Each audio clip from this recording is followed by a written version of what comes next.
the impact shading can have on a system is very interesting. I guess I'll go into a little bit about how the actual panels work, and that way it'll give you a better understanding of what the impact will be. Effectively, panels work on electron flow. You know, you get light, not heat, just light, that hits the PN junction on the panel, which is basically the surface that captures that light. And you get excitement, you get all the electrons, you know, they start bumping into each other and all that. And then you get the flow. So the flow happens when it goes through that panel and then into the next panel and then through that panel and into the next panel.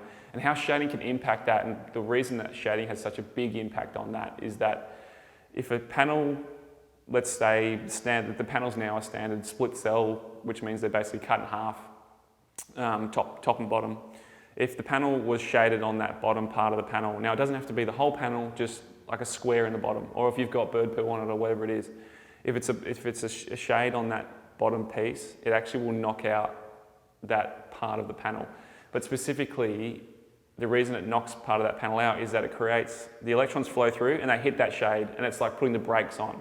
Now they can't flow through that part because there's no light there. And the interesting part about that is that it actually creates quite a hot spot on that panel.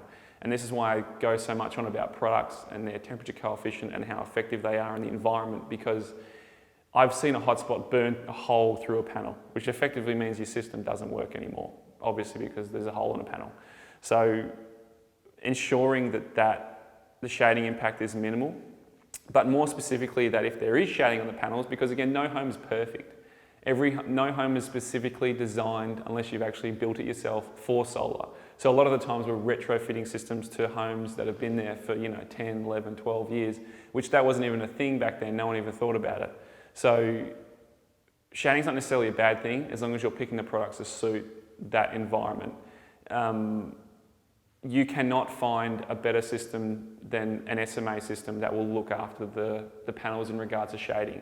I've done an article on Facebook about how they've got an integration or a technology in their system that's called Shade Fix, which means that rather than have those electrons back up into that piece of the panel where it's going to create a hot spot and get the panel all stressed and angry, it's actually just going to block that part off, which means that you're going to get increased electron flow through that panel, just not through that part, which means that it's looking after those panels. It's effectively taking care and making sure that there's no hotspots being generated throughout that system, or no hotspots that are going to create massive issues later on and create enough electron flow to still produce a substantial amount of power.